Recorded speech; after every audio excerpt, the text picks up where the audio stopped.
right, call an order to Gladstone City Council work session June 15, 2015 at 6:30 p.m. Can you do the roll call, please? We do self-introduction. Oh, well, we could do that. Yeah. Thank you. I don't have a package. So Boyce, could you... City Administrator. Tom Russell, Council. Linda Neese. Natalie Smith. Steve Johnson, City Council. Heather Martin, City Attorney. Todd Ansla. Dominic Jacobellis. Neil Reisner, City Council. Neil Butler. Pat McMahon, City Council. Kim Sickman, City Council. Tammy Stemple. Kevin Voss. Okay. We are missing two of our committee, Oh, yeah. That, Dr. Bob that Everett page you showed and me Jal with the, Duncan. with the other numbers on it. I thought they were going to be here. Well, apparently they are late. They are running late, yeah. Well, I guess, Pete, you could start us off and... Well, actually, we were going to have the chair of the committee, Mr. Todd Anslow. Oh, okay. Very well. And then I'll pipe in where need be. Okay, well, first of all, I'd like to thank everybody that was on the committee for participating in the process. It was Speaking to the mic. it was a lot of fun, and it was educational. One of our non-members deserves a special thanks, and that's Eileen Garlington, Yep, I agree. because she, while not actually a voting member, was the one who did a considerable amount of work, and including selecting the methodology for our decision process. The basic question that we tried to answer is, since the city is constructing a new library, should we take advantage of the opportunity to try to save money and improve services by co-locating? Hold on a second.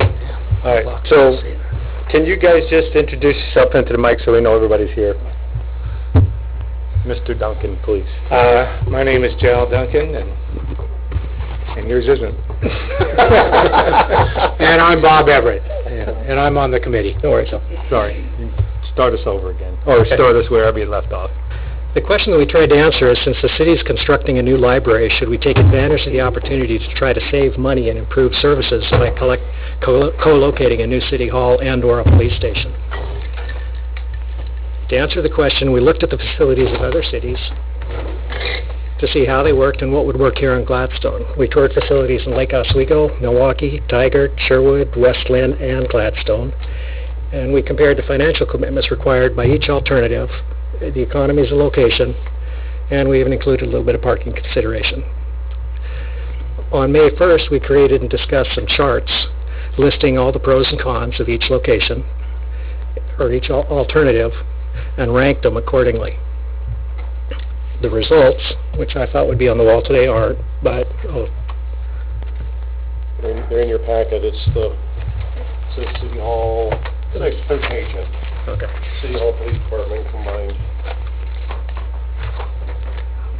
At our last meeting, we voted unanimously to recommend the city build a new police station on city-owned property on the north end of Portland Avenue where the city shops are located, and to build a city hall in the core area of the city co-located with a new county-funded library. We chose this location because we own it, and the police station is a highly specialized building with demands not relevant to any other structure, like a man trap at the front door, secure parking, an armory, other things, training facilities. Trying to locate it with a city hall or a library involves trade-offs that just don't help anything. We did not discuss specific locations of the combination building because it was not practical without negative consequences regarding the real estate. We did believe that locating the City Hall and library takes advantage of simultaneous construction costs to lower the costs and capitalize on traffic to make both buildings work better. And now, question and answer.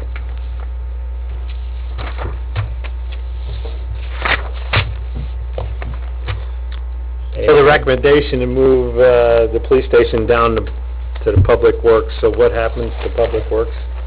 The Public Works building is also required to be a essential facility. So unless the buildings that are there now are an essential facility, they'll have to be either upgraded or moved anyway. So that's a process we could nail at the same time that we build a police station there. Is there room for both on that property, or no? Well, and we haven't hired an expert to come in and look at that, so, you know, at this time I can't say that we know that definitively. How big is the property down there? I forget. I think it's 3.5 acres. Yeah, it's about, 3 It seems like plenty of land. If we can, and particularly if we're going to be rebuilding some, we could, you know, condense the footprint of the shops now. Yeah, maximize the space. Do you have space down there? I mean, I guess he has the guy that's down there every day. Scott Tabor, Public Works Supervisor. Space is tight as we sit right now. We're also hosting the fire department. They have a building down there. We have the police property room that's available down there. And then we have 3 outbuildings that we store equipment in, and also library books. We also store, you know, things that we need throughout the year. I would like to see this group look at, you know, what is the feasibility of this by a knowledgeable person or engineers to see what our needs are. I don't mind downsizing a bit, but I know there's a lot of space that we need to reutilize. When we're looking at master plans for water, stormwater, and potentially sewer, we're looking at the master plan stating several things: that we are staff deficient, that we have not the equipment to operate a good maintenance program for our facilities, our sewers, our storm sewers. So we have to look at equipment and where we're going to put it. If we did have this equipment, we would definitely have to redo some of our buildings to accommodate the size of these pieces of equipment. So I'm hesitant, but, you know, I'm not going to clam up and say, hey, there's no way, but I would like to have a professional opinion as to what the needs are and the area it's needed for a good public works facility. Our facility is needed in this community. It's essential for this community. So that's my 2 cents. All right. Well, that's why we called you up here. Okay. I got a couple questions. We've got a report in here that had size recommendations. Yep. Did the committee just use those, or did you look at what we have existing and what we can live with for several years? I mean, the library recommendation was 37,000 square feet originally by a consultant. What a committee came back with that was realistic for the city to be able to build was half that. Well, we looked at City Hall, or at police stations around, including ours, and ours is kind of a rabbit warren that doesn't have a whole lot of specialization potential. We looked at the other police stations we looked at. The one we all liked the best was the one in West Lynn. And one of the things we liked the best about it is the functions that that was built into it. I asked the guy, who was the specialist that was at our meeting? Oh, from Mackenzie Sato. Yeah, Brett Humphreys from Group Okay, McKinsey. I asked him. And he told me that about the optimum size for a police station is like 20,000 square feet. Because at that point, you can build in all of the extras that you need. All of the particular storage, the right-sized locker rooms, the layout that makes sense, a secure parking lot, training facilities, and a number of other things. If, you know, once you get to that level, you've got the optimum police station.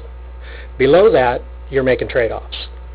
And that's based on staffing of our size, I assume. Well, that's based on the police station building itself. And what he stated was, the optimum size for building a police station. For one that, ours, we're a little on the small side, so we're beneath those levels. What was the recommended size in our? I thought it was like 11,000 square feet. Yeah, so pretty close to that. So Yeah. we're below that. We're well below that optimum size right now. So we're going to be making size trade-offs already. Or trade-offs in the building. What can we not put in it to accommodate our smaller police department? Or we can look at it that we're going to have twice as much room as we've got now, which I realize right now is way too small. Right. But I just was more of recommendations, what we have, Yeah. and is workable for And my the point city. is that going much smaller than the 11,000 square feet, you're probably going to be making too many trade-offs to make it worth building. How about City Hall? Same question. What was the size recommended at the City Hall? I think it was 8,000 square feet. Yeah, Seven so and some altogether it was change, I like- believe. We worked with the numbers that we were presented. We weren't able to, like, for example, compare it to different properties and say, could we build it here, or could we build it there, because we didn't know what properties would be available. Yeah. The assumption is, though, that it can be built in 2 different places or all in one place, or if you incorporate the library, 3 different places, or all in one, or these 2 here or these 2 there. We have all those Yeah. comparisons. Right. Now, I believe one of the charts that we got did consider adjacent functions, that there would be some conference rooms shared, so there was some Right. reduction in square footage. By that accommodated for that. co-locating. We Yeah. are able to achieve some efficiencies by Yeah. putting them together. So there was a reduction in square footage. One of the concerns when we saw, in particular, Lake Oswego's police department was security. That was one of the concerns that we had as we discussed it, because security was horrible. I mean, really. I mean, they were open to any form of terrorism or anything else. Just some wild person down in the parking lot, and that was also would have even a pipe bomb down below. We talk about that, and City Hall was with him also. So you're dealing with that a little bit. So that was one of our concerns as we looked at police departments, was security issues. And we felt that was one of the reasons when we talked about where to put them or how to put them together, that separating that might be sort of a better way to go about it. So that was one of the considerations we gave. The city, or the police department is considered an essential facility. Right. So it has to be built to 150% of current earthquake standards. And that involves a construction premium of about 15%, according to our consultant. Other buildings don't require that. Co-locating them, the police station with other buildings, imposes an expense on the other buildings that doesn't need to be there. Unless it was a separate building on the same location, similar to what we have now. Can you keep them completely separate, like not touching? There has to be, what was the leeway, was it 12 feet or so many inches? It's like 12 inches or 10 Yeah, it's inches, like, something like but that. it's a separate building. There was discussion when Mackenzie was there about an earthquake. They might start out in sync and start beating each other to death. So, you have to have a certain amount of separation to keep that there. In going on the tours with these folks and looking elsewhere, Sherwood, Tualatin, Canby, Westland, these are all completely separate police facilities. The direction seems to be completely separate, and based on Lake Oswego, which was combined with City Hall, that just didn't work. And it was obvious that didn't work. And you can kind of see as we went down and looked at other places how well the separate facilities worked. Just a better... Lake Oswego was a really good place to start, because it was, as they said, or in their own words, an example of what not to do. Yeah. Yeah. Well, 'cause that was- But it was the oldest facility, too. Well, we did tour those buildings. Well, I mean, of those that are... And what were the things that were not to do? Well, they had parking underneath the building. Okay. But it wasn't originally a police station, it was originally City Hall, and then the police station was out further and got kind of merged into that building. Well, So it wasn't designed to be a police station. Yeah, another thing too is the police took the upper floors and the City Hall took the lower floors. And the police had to use a private elevator to go up and down, and if they had some kind of emergency, getting personnel to the site was And bringing real issue. individuals up to the top floor through the private elevator was at times Right, and then to there's be that an issue too. And if you needed a police officer on the second floor, he'd have to come from the third floor down to the ground level, come around to the front of the building to go in. Yeah, Ridiculous. it was not good. It wasn't very practical Plus and dangerous. The parking was underneath, and originally they had parked their police cars underneath, but somebody said, hey, what happens in an earthquake? So then all the police cars have to go outside, and well, on a beautiful rainy day like we were there, it's fine. I mean, police stations run 24 hours a day. It's awful dark out there. It's similar to some problems here, is that getting to the cars, you're in a dark parking lot with big trees, lots of shadows and whatnot. It's just not. The sergeant who gave us the tour was eager for them to be moving, and there is talk about that in Lake Oswego to move somewhere else, and there's a movement afoot to do that. The last facility we toured was in West Lynn, and that facility is a standalone that we all thought was, Exemplary. oh yeah, the one we wanted. Yeah. Yeah. Very well thought out. It was nicely designed, nicely laid out, had a man trap at the front door so somebody could come in if they wanted protection and smack the red button and be safe. The Sherwood one was laid out really nice, too. It was. Yeah, and that was a little bit smaller than the Westland. Was Group McKinsey involved in? Sherwood. I think they designed Sherwood. Sherwood, yeah. Sherwood, and there was one other one they... Wallerton, I think. Yeah, I think it was, because there was two that they had designed. Part of the thing about West Lynn that made it even seem bigger than what it really is was the open architecture inside, too. It just made it look really spacious. You're Yeah. right, Karen. It was well thought out. Yeah. It was very Right. functional. Very functional, very well designed, and yet there was room for possible growth if needed, if they were... Like the Sherwood one, they used those movable walls, too. They didn't have just the farm, the cubicle farm. They actually used floor-to-ceiling walls that moved, so they could create hard wall offices wherever they needed to, or expand and do whatever they needed. Yeah.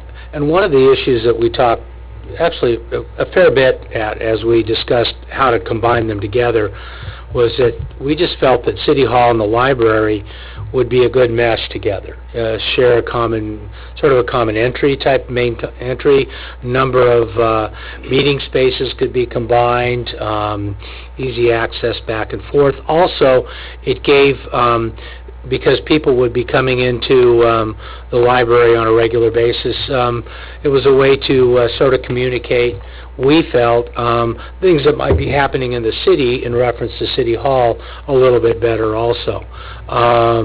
So we discussed it quite a bit because we discussed how to split them or everything else, and according, it was amazing when we took the vote. It was as amazing as the Library Advisory Committee. We were pretty. It was pretty unanimous on the decision to the way that we sort of had them split up. So the library and City Hall aren't considered essential buildings, therefore they're not going to be as expensive to construct. I don't know how they would do it if you tried to combine all three, because only one needs to be built per those specs.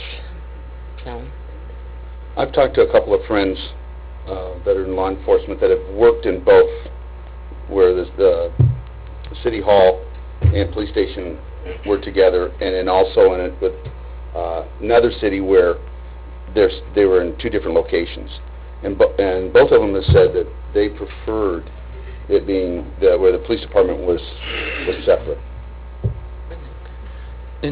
And one of the reasons, I'll go into why, one of the reasons that we discussed, city property down here, and mainly it was cost. We looked at the cost of acquiring other property for all three buildings, whether together or separate in what we had, and it was much more expensive than trying to figure out a way to use some sort of city property. It got to the point, it was so much that as we came in the last meeting, it was so much more that we would have had to have found a way to finance it in some way. $4 million. Yes. Right. Whereas when we went to the last meeting, once we decided that the police department hopefully could sit on public property, and then the cost of acquiring the other property was so much less that it looked like we didn't even have to borrow any money. We could theoretically use the funds that we have available, which would be urban renewal and other funds. So, you know, we sat down and we go, okay, do we put it to a vote and say we got to borrow some money or we got to do this? You know, if we're looking at a, you know, or do we figure out a way that we don't have to? And that was really the decision at the last. And that was one of the reasons that we figured out what property was city property, and it's either Webster or it's there, or here. And, you know, and which one's practical? And I don't even know that's practical out there, but that was what we decided. There were several other reasons of consideration as well. One was access. We talked about access and the fact that there should be enough space for all the secured parking for not only the city vehicles, but also for the police officers to have a gate that closes and their own personal vehicles would be in a safe, secure place as well. There were a lot of reasons why we thought very clearly about separating them. Property and acquisition cost was just mentioned. Right. All throughout the packet, I'm seeing $700,000, $700,000, $700,000, and then on one page it jumps to almost $4 million. Well, can I? Heart attack. Yeah. So, and I know. Yeah. Yeah. So we all had sticker shock. So, so when we at the next city council meeting, there will be an executive session with the survey result. So I got a heads up from Universal Field Services of what it may cost to acquire property and move those individuals or businesses, and you know, for all three, City Hall, Library, PD, it was in the $4 million range they were estimating. So if you look at the very last page, the group had sticker shock the way I did when we heard that. So the very last page of the packet is the last estimate we put together. And that was to include the police department, the police station at the Public Works facility. It also included an estimate to rebuild what I estimated to be a 6,000 square foot Public Works facility to essential facility standards. These estimates for construction are based on the Group McKenzie estimates from a few years ago. We also reduced the City Hall cost per square foot by 15%, and that's based on the premium of the essential facility. When they originally made the estimates, it was combined with the police department, so they included it at those standards.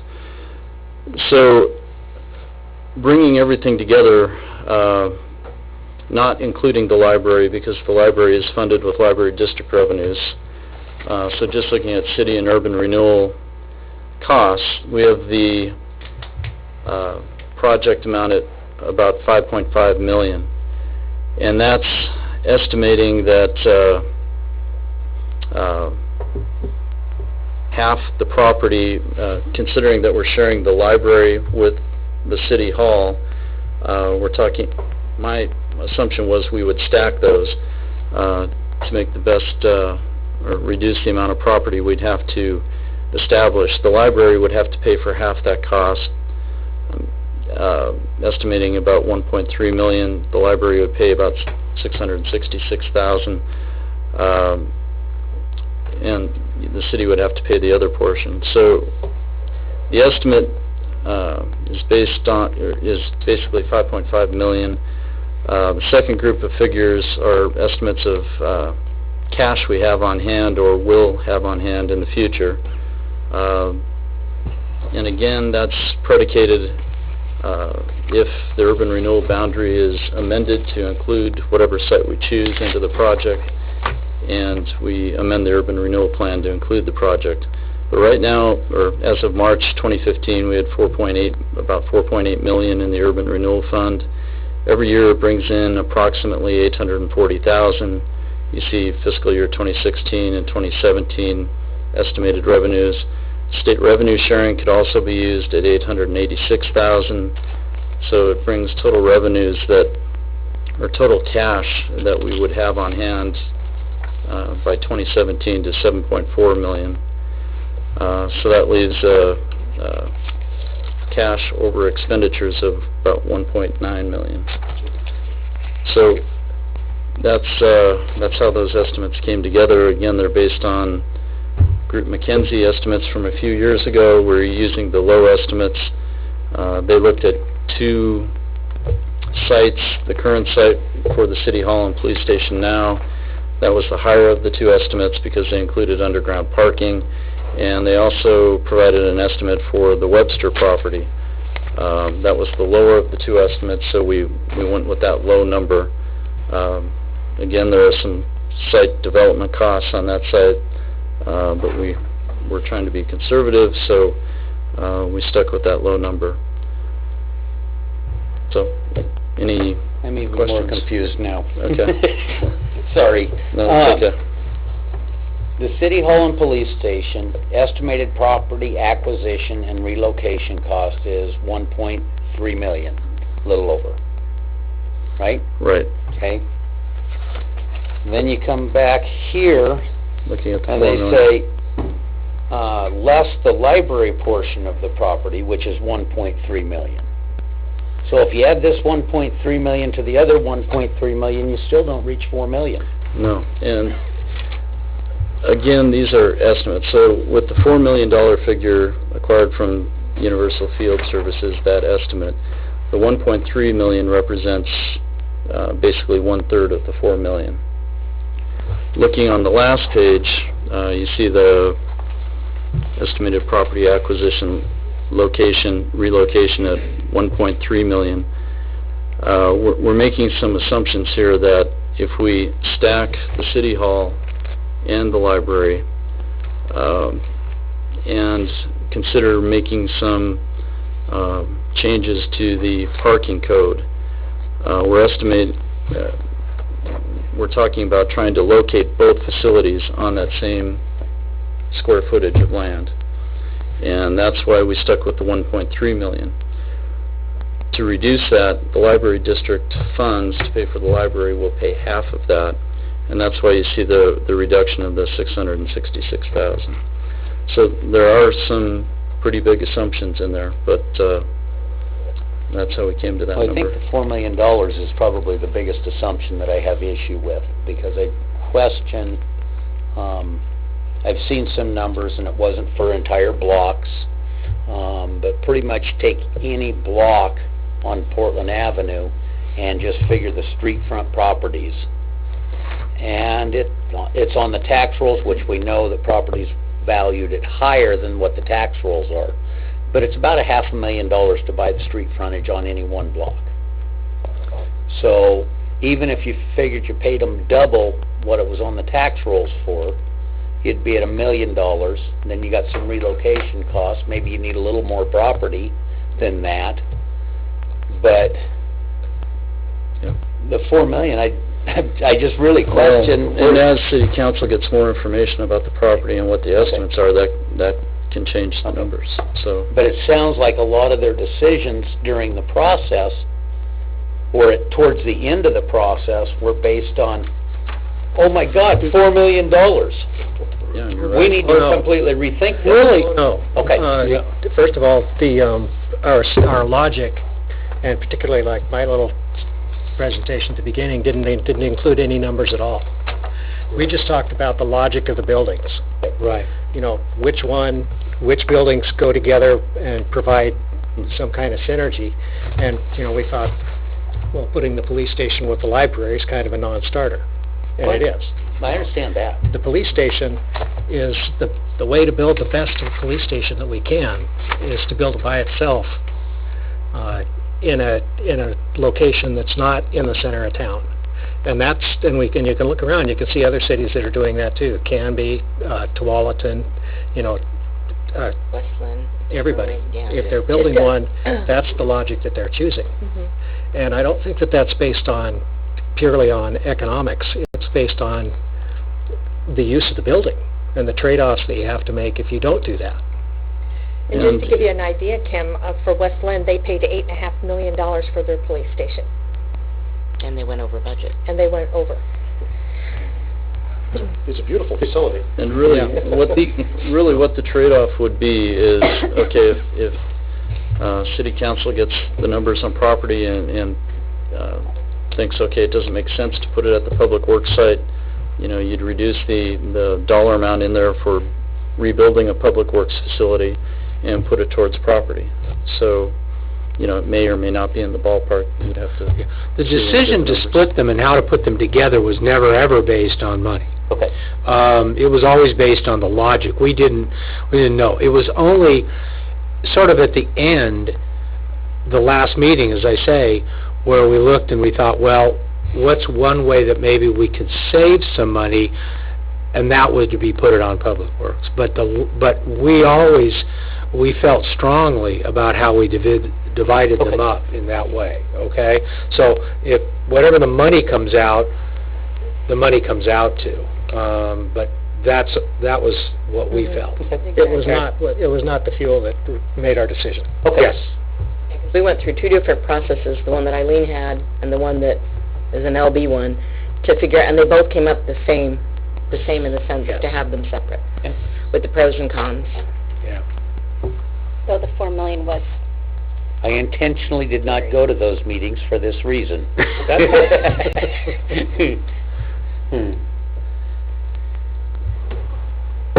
I'd like to make a comment, please. I read through the packet at least twice. I can see that a heck of a lot of work was put into it, a lot of thought, a lot of creativity. You had a lot of information you didn't have. Yep. And trying to make some assumptions. I thought you put together a super plan. I could see where it could work. Things like the public works area. At this point, you guys didn't design anything. That's correct. Okay. Right.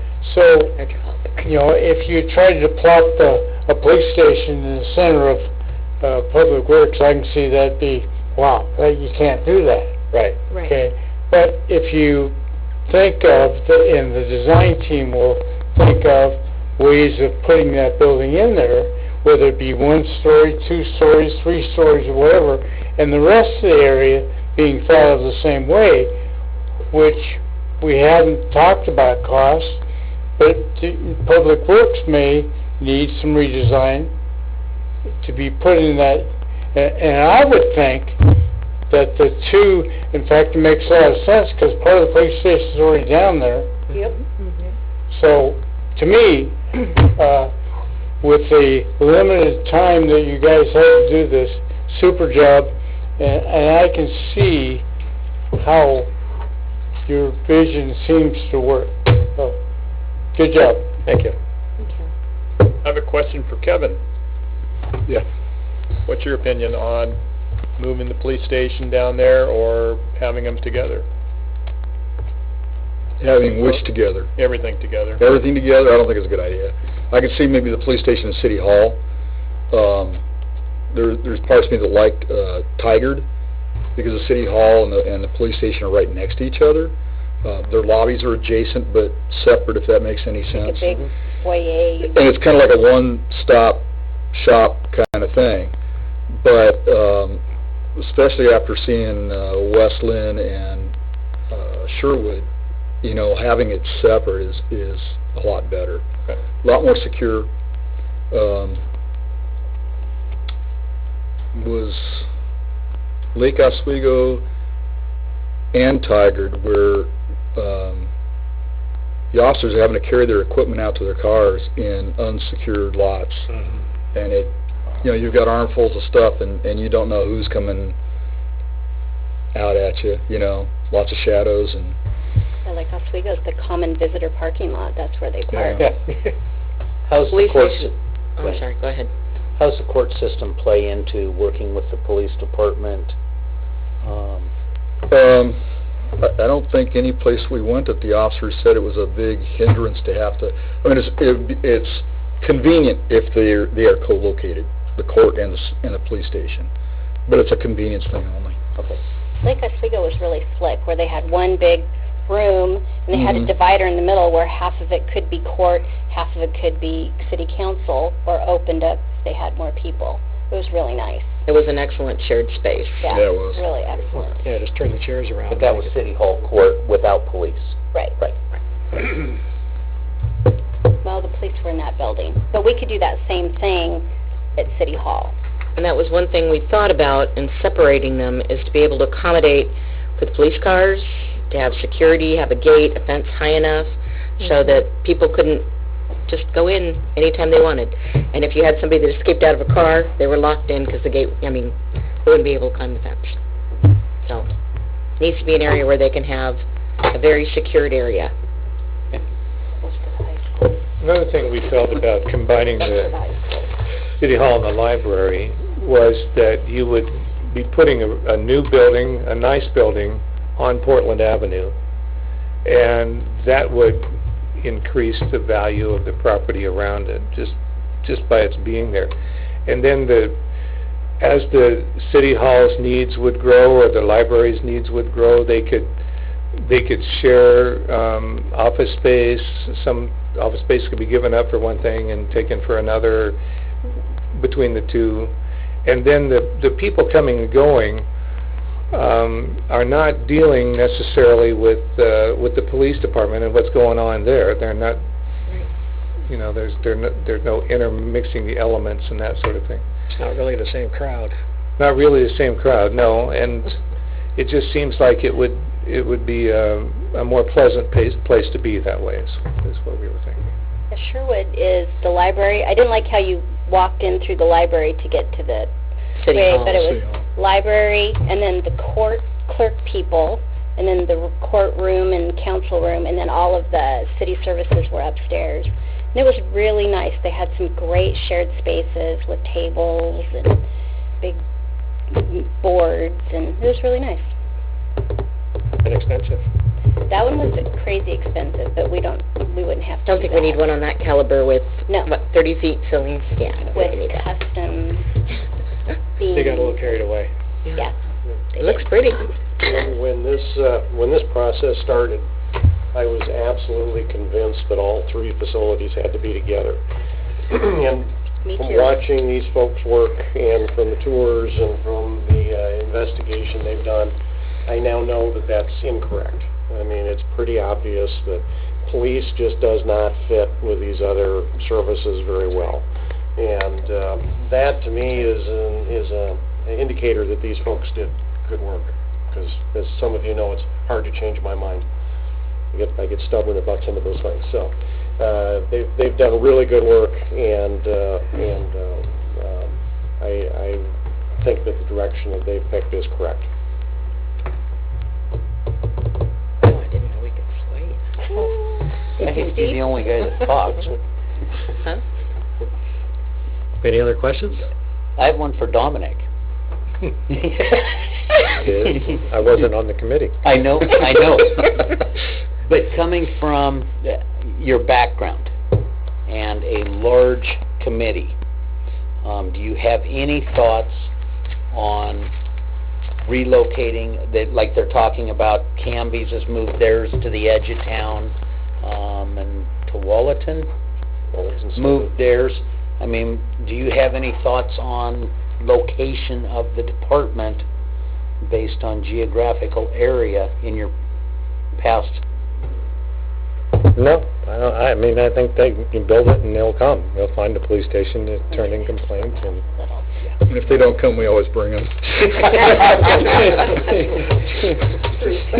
You have a special service? And we did ask that specifically of West Lynn, because their police station is a ways away, yeah, and they felt it wasn't a problem. Or at least this officer felt it wasn't a problem. Maybe if you took a vote, it would be different. So No, they all felt that They all it felt. was a good location for them to be, and it was easy, and especially where they could get in and out, and the traffic over there really allows them Yes. to, once they turn their sirens on, they all stop and let them come out. And then it was also easily accessible to 205. That was another thing. Right, yep. Because at first they talked about building it up on top of the hill there on Salamo. But that was one of the biggest obstacles, was how do they get out and get down right away? And they felt that this was a better location. And then what they did is they bought 4 houses in that houses in that area and then tore them down in order to build the police station there. Well, another factor too, and I don't know if it's in the report or not, but the sale of the property on Webster Road could help considerably. And or this property, I mean, whatever. And this property, so. yeah. And library property, and So, And one of the other things Westland did too was that they went out, they did a bond issue. And they did it once, and then it failed, and then they went back a second time. But this time, they were more open and communicating to the community and making them aware of what was going on and what was happening. And that was very important. yep. Well, I have a question. So you guys are going to discuss property in an executive session, is that correct? Yes. So then, what do we do from here? We're done with our piece of it? And then you guys decide where it's going to be located and moving forward? Yeah, I think the property acquisition part of it is the next piece. Is that normally something that's executive session? You can have an executive session to talk about, the initial real estate aspects, and typically, one of the reasons they have it is that if you're interested in certain properties, you don't have to advertise it to everyone, so that you can be as competitive as a private buyer could be. Or also, so that you don't have to telegraph the price that you're looking at, so that you can go into it as a normal, real estate negotiation party. Okay. So it was really hard to do this whole process without any idea at all where we were looking, so. Well, that was we focused only on the logic and on the buildings and what made sense together. I want to reiterate what Steve said. Going through the packet, Tom said he's been through it a couple of times. I've been through it a couple of times. It is good work. And I don't want anybody to think the questions I've asked tonight are any reflection on the work you've done. It was just kind of Kim. So, but you guys did do good work. I really appreciate all the work you've done. Thank you. So one of the things that I really wanted to do was to make sure that everything got heard and that we didn't ever act like we had any kind of an agenda. Right. Because we were making all of our information, all of our decisions were based on what we saw and what we learned. and I think we considered every angle of every possibility carefully. Except police station and library. Well, we considered that for humor. And I also want to send kudos out to Pete. Pete did a marvelous job running this committee, and my hat's off to you. You did great. Thanks, Joe. I guess the other thing folks need to think about is, okay, are we still trying to hit that November election? If that's the case, August, I don't have the exact date in front of me, but in August, the ballot language has to be into the elections office. So that's not a big window here. But we probably can't do land purchases or anything until we have a vote, I would assume, right? I would think so. The city could purchase property. It would depend what funds we're looking at. Are we talking about urban renewal funds or not? We might have to research that a little more if we don't have the entire project authorized. But I guess I envision the ballot measure, if you're going for the November election, being something similar to what was done with the library, because I don't think you're going to have property acquired by the August timeline. So, you may have to speak in generalities about where the locations would be.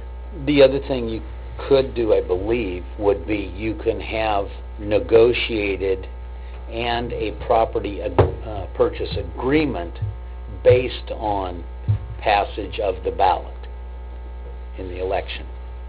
So you could have property, you could have a contract with a property owner or set multiple property owners with a set price, providing that the ballot measure passes, similar to somebody, okay, I will sell you my house providing that the seller, the piece of property I'm looking at. Contingent? Yeah, contingent. Contingent, yes. Yeah, you just make it a condition precedent to closing. The only issue there is if you have a property that's in higher demand, Yeah. and then, you know, you could lose out on, so it's just a matter of the timing and which properties you're looking at. Well, I've said from the beginning that my place is for sale for about 4 times what it's worth, if the city would like to have it. I'd be more than happy to part with it. I think you copied me, Joe. Oh, yeah, that's true. The $1 million limitation that was voted in, does that apply to property purchase? The city charter amendment did say the cost of the project had to include acquisition of The property. property, okay.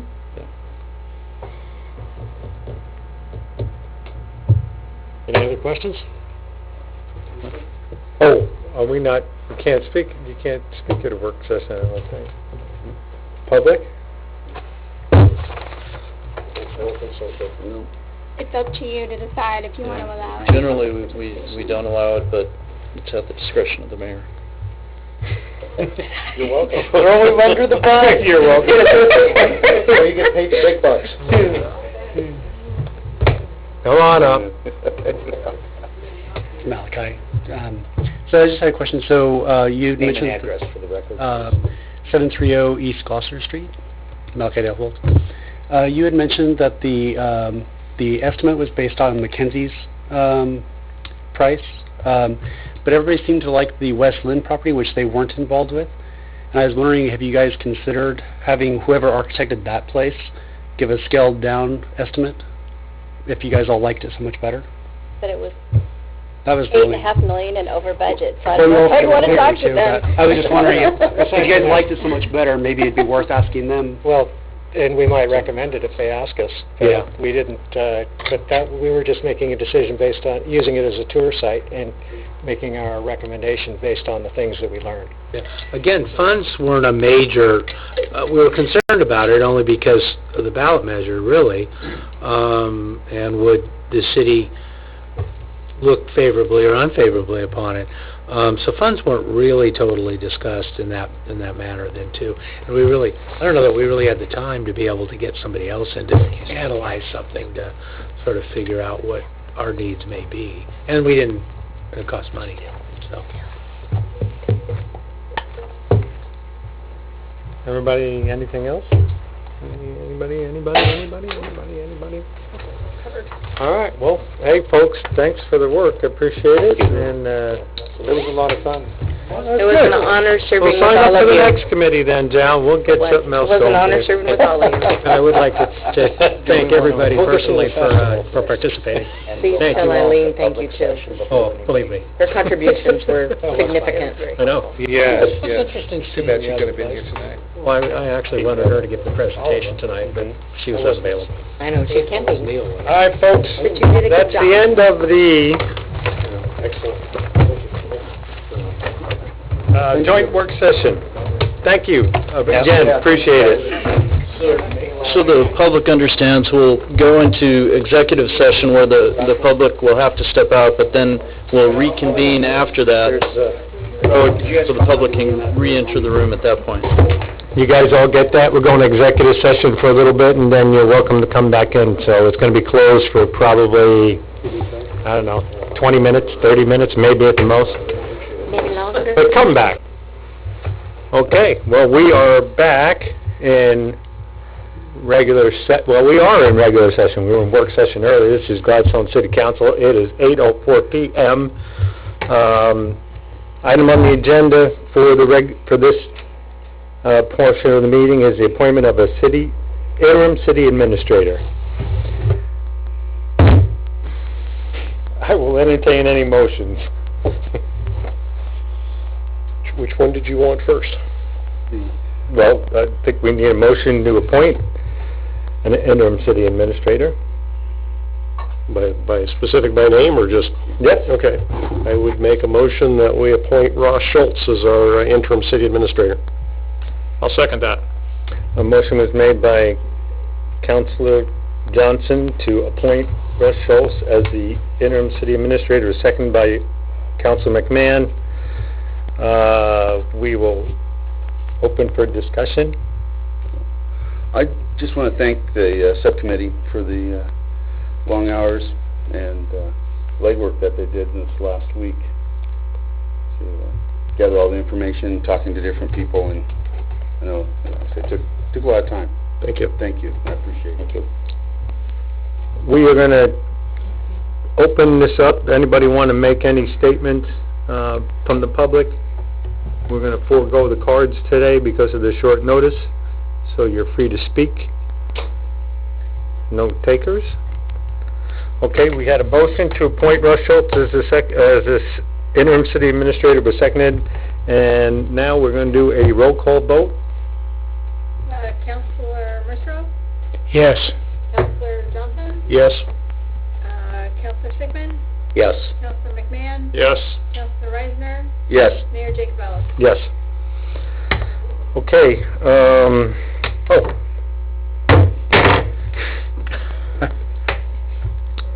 Mr. Schultz has been appointed the interim city administrator. We're now going to get to the logistics of it. We need to talk about a motion to authorize some kind of contract language and also authorize the signing of the contract and ratification by city council. So, anybody want to make a motion on those two subjects? I'll give it a shot. I'd like to make a motion that we advise the city attorney to draft a contract for an interim city manager to be signed by the mayor and ratified at our next council meeting. Did I cover it? Yeah, I think we want the city attorney to draft the contract and meet with Mr. Schultz to have that contract signed, and then it will come back to me shortly thereafter. At the time I'll sign it, and then it'll be ratified by the council on the 23rd when we meet again. So that is the motion. And paraphrasing, Yes. I'll second that. Okay, so the motion was made by Councilor Sickman to authorize the city attorney to draft the contract with Mr. Schultz. Once the contract is agreed upon and signed, it'll get back to me. I will sign it, and then the contract will be ratified by the city council on the 23rd of June when we meet again. And it was seconded by Councilor Johnson. Any discussion on this issue? We're good? Okay, Jolene, will you take another roll call vote, please? Councilor Mercer? Yes. Councilor Johnson? Yes. Councilor Sigmund? Yes. Councilor McMahon? Yes. Councilor Reisner? Yes. Mayor Jacob Ellis? Yes. Okay. So, it is done. Any other items, I think, do we, No. oh, we can adjourn? Can we? Before we do, we're going to authorize staff to start the financial and background checks and all of that as soon as possible. Is that what we're doing? We can do that, yep. Is that? I don't believe we need to know if we make have a to motion authorize to that. it. I think they're gonna do it. We're hiring, Right, you know, okay. as an interim city, Okay. so that would go with the process. Okay? You don't think you need to make a motion. All right, well, this meeting is adjourned at 8:10 p.m. Thank you.